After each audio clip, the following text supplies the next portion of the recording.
Dani el comunista sacó un video con una tesis que suena devastadora. La OTAN se fundó reciclando nazis. Nombra personajes reales, da fechas reales y algunos de sus datos son correctos, pero hay dos mentiras de las grandes y una omisión que cambia completamente el sentido de la historia. Hoy voy a ir dato por dato, con fuentes primarias, y al final van a entender por qué este video dice cosas verdaderas de una manera que termina siendo desinformación.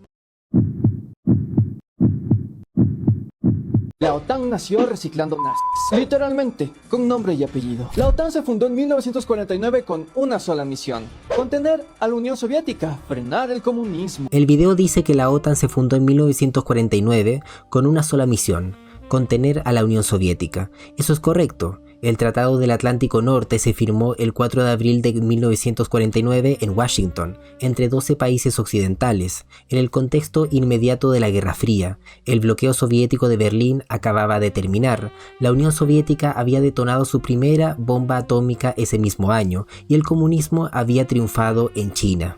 Pero hay un dato cronológico que el video no menciona y que cambia por completo todo lo que viene después. Alemania Occidental no estuvo en la OTAN en 1949, no podía estarlo, acababa de perder la guerra y estaba ocupada por los aliados. Alemania Federal se integró a la OTAN recién en 1955, con los acuerdos de París. Esto importa porque casi todos los generales alemanes que el video menciona entraron a estructuras occidentales después de 1955, no en la fundación de 1949. La imagen de que la OTAN nació con nazis en el mando es históricamente imprecisa. Nació sin ellos y los incorporó varios años después, en el contexto específico del rearme alemán occidental. Empecemos por lo más conocido, la Operación Paperclip. Estados Unidos sacó de Alemania más de 1.600 técnicos y científicos nazis. Les limpió el pasado y los puso a trabajar. El video describe la operación Paperclip. Estados Unidos sacó de Alemania más de 1.600 técnicos y científicos nazis, les limpió el pasado y los puso a trabajar. Eso está verificado. La operación Paperclip fue ejecutada por la Joint Intelligence Objective Agency a partir de 1945. En total, alrededor de 1.600 científicos, ingenieros, médicos y técnicos alemanes, la mayoría con pasado nazi, fueron trasladados con sus familias a Estados Unidos. Ninguno de ellos calificaba para un visado normal de entrada según la ley estadounidense, por lo que numerosos documentos fueron registrados y reescritos para limpiarles los antecedentes. El presidente Truman, según los registros, no debía saber nada de la operación, que fue dirigida casi exclusivamente por la inteligencia militar del Departamento de Guerra. Esto no está en disputa, está documentado por el gobierno de los Estados Unidos, por los propios archivos de la CIA y ha sido reconocido por historiadores de todas las tendencias ideológicas. El dato del video es correcto. El más famoso, Wernher von Braun, diseñador de los cohetes con los que Hitler bombardeó Londres. Von Braun es el caso más documentado y el video tiene lo esencial correcto, pero hay un detalle geográfico que simplifica la realidad. Lo que es verdadero, Von Braun fue el director técnico del programa V2, el primer misil balístico de la historia. Era miembro del partido nazi desde 1937 y de las SS desde 1940. Para fabricar los cohetes V2 se utilizó trabajo esclavo de prisioneros de campos de concentración.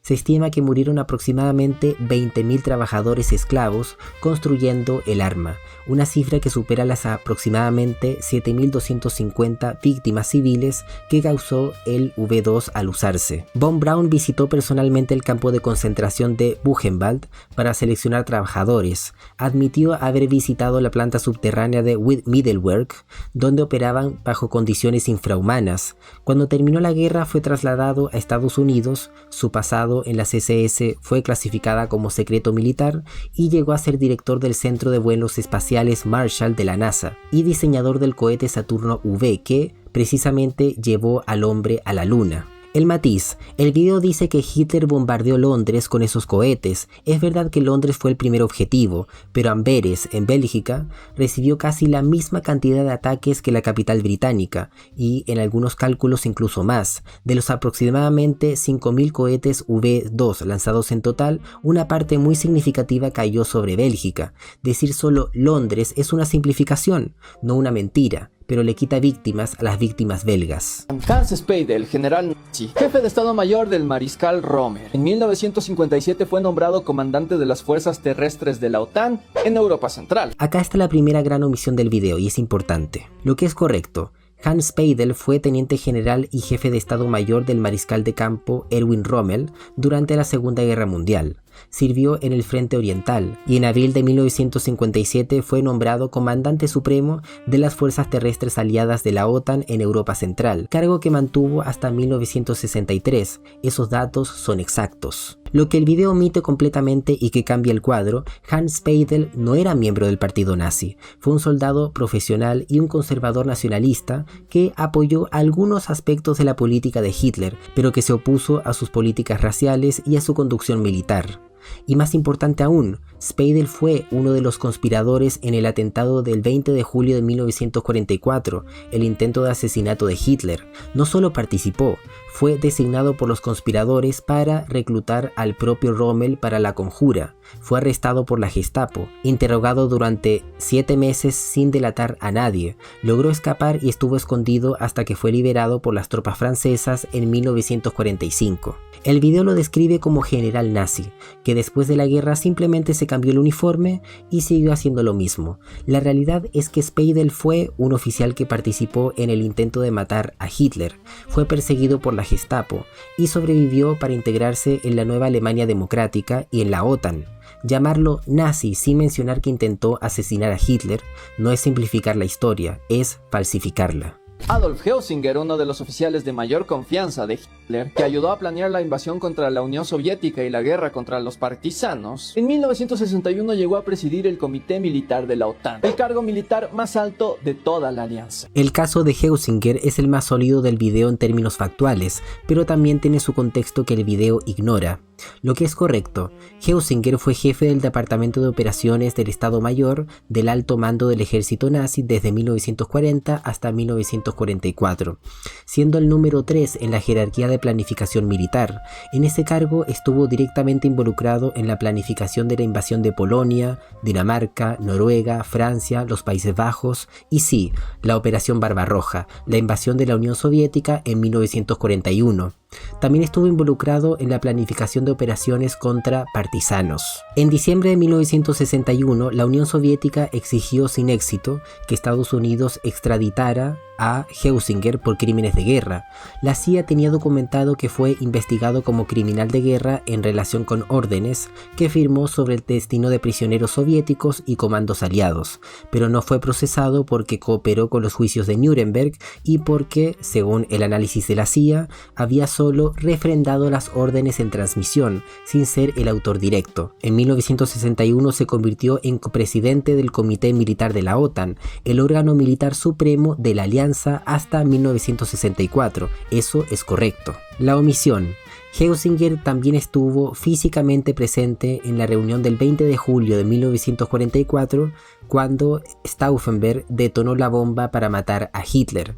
Heusinger resultó herido en la explosión. Fue arrestado por la Gestapo por sus contactos con conspiradores, aunque fue liberado porque no se encontró evidencia directa de su participación. Hay historiadores que señalan que pudo haber delatado a los conspiradores para salvar su vida. Esto está bajo debate. El punto es que tampoco fue un oficial de confianza de Hitler, en el sentido leal del término. Su posición en 1944 era ambigua y compleja. Dicho eso, el caso de Heusinger es genuinamente el más problemático de los que menciona el video. A diferencia de Speidel, no hay evidencia de que haya participado activamente en la conjura, y sus responsabilidades en la planificación de la guerra de aniquilación en el este son documentadas y graves. El antifascismo fue desechable. El anticomunismo fue para siempre. El video concluye con una tesis histórica. Occidente perdonó y recicló el fascismo porque su verdadero enemigo era el comunismo, no el fascismo.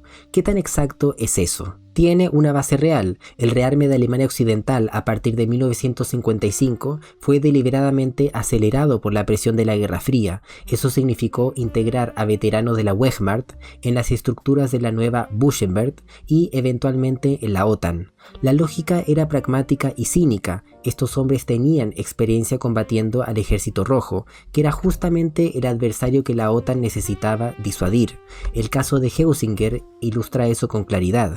Hay más evidencia que el video no menciona y que refuerza esta tesis: la Operación Gladio, una red de Stay Behind armada que la OTAN mantuvo en secreto durante décadas en Europa Occidental, involucrando a ex militares y en algunos casos ex miembros de grupos de extrema derecha para resistir una hipotética invasión soviética. Italia, Bélgica, Alemania, varios países tuvieron estas redes, eso también está documentado. Pero la tesis del video tiene un problema metodológico serio. Toma casos individuales, los presenta sin contexto y de ahí salta a una conclusión totalitaria sobre la naturaleza de la OTAN. Speidel y Heusinger no son representativos de todos los generales de la OTAN, son dos casos específicos dentro de una alianza que en su mayoría estaba compuesto por militares de países que habían combatido al nazismo: Francia, Gran Bretaña, Estados Unidos, Holanda, Bélgica. La tesis de que la OTAN se fundó con los cuadros del Tercer Reich mezcla el caso real del rearme alemán occidental que sucedió 6 años después de la fundación, con la idea de que toda la alianza tenía esa naturaleza. Y hay una omisión histórica que cambia profundamente el análisis. El video no menciona que la Unión Soviética también recicló nazis. La operación Osoviakim fue el equivalente soviético de la operación Paperclip. En una sola noche, el 22 de octubre de 1946, el NKVD deportó a alrededor de 6.200 científicos y técnicos alemanes con sus familias a la Unión Soviética, muchos de ellos con pasados nazis, para trabajar en el programa de misiles y armamento soviético. Sergei Korolev, el genio espacial soviético que compitió con von Braun en la carrera espacial, usó tecnología V2, el trabajo de ingenieros alemanes capturados. La narrativa de Occidente recicló nazis, el lado correcto o no, es históricamente falsa. Hay varias cosas que el video deja por fuera deliberadamente porque arruinarían la narrativa. Primero, de los generales que menciona, el más prominente, Speidel, participó en el intento de asesinar a Hitler. La imagen de hombres que simplemente se cambiaron el uniforme aplica a algunos casos, pero no a todos. Segundo, el propio juicio de Nuremberg desde el 45 al 46 estableció que la Wehrmacht como institución no fue declarada organización criminal, a diferencia de las SS, la Gestapo y el alto mando político del régimen. Eso fue una decisión deliberada de los aliados que abrió el camino para la rehabilitación de militares profesionales en el rearme occidental y soviético. Tercero, hubo oposición documentada a estos nombramientos. Cuando Heusinger fue nombrado presidente del Comité Militar de la OTAN en 1961, el Senado de los Estados Unidos registró protestas formales del Congreso Judío Americano y otros grupos, con un fact sheet detallado presentado por el senador Wayne Morse. No fue silencio, fue una decisión que se tomó sobre la protesta. Cuarto, la doctrina Hallstein y la lógica del rearme alemán occidental tienen un contexto geopolítico que el video ignora. Alemania Oriental también se armó aceleradamente bajo tutela soviética y también incluyó a veteranos de la Wehrmacht en sus fuerzas armadas. La guerra civil y la guerra fría no dejaron a ningún bando con las manos limpias. Entonces, ¿qué tiene razón el video y en qué manipula? Tiene razón en lo factual básico. La operación Paperclip existió y reclutó a unos 1.600 científicos nazis. Von Braun fue un miembro de las SS que usó trabajo esclavo y llegó a la cima de la NASA. Heusinger planificó la invasión soviética y presidió el Comité Militar de la OTAN. Speidel fue jefe de Estado Mayor de Rommel y comandó las fuerzas terrestres de la OTAN. La lógica anticomunista de la Guerra Fría generó rehabilitaciones de figuras cuyo pasado debería haberlos descalificado. Todo eso es verdad, pero también se manipula en el método. Presentar a Speidel como general nazi sin mencionar que intentó matar a Hitler es una omisión que cambia significativamente el caso. Sugerir que la OTAN se fundó con nazis cuando Alemania no estuvo en la OTAN hasta 1955 es un error cronológico que sostiene toda la narrativa. Omitir la operación Osoviakim soviética para mantener la imagen de que solo Occidente fue cómplice es deshonesto. Y el problema más profundo, el video usa hechos reales para construir una narrativa con una sola dirección moral, en la que todo apunta a que la OTAN es el bando del mal, no analiza, no matiza, no pregunta si la alternativa era mejor o peor, no menciona qué hacía el otro bando con los mismos materiales humanos. Eso no es historia, es propaganda con fuentes. Este video es un buen ejemplo de lo que en teoría del conocimiento se llama una verdad selectiva. Tomar hechos reales, presentarlos sin contexto, omitir lo que contradice la conclusión y armar una narrativa que parece sólida porque sus ladrillos son reales. La historia de la Guerra Fría es suficientemente turbia como para no necesitar falsificarla. Los hechos solos, sin omisiones, ya son condenatorios. Cuando alguien necesita ocultar parte de estos hechos para que la historia funcione, es porque la conclusión que quiere que saques no resiste el cuadro completo. ¿Y ustedes qué opinan? Los leo en los comentarios.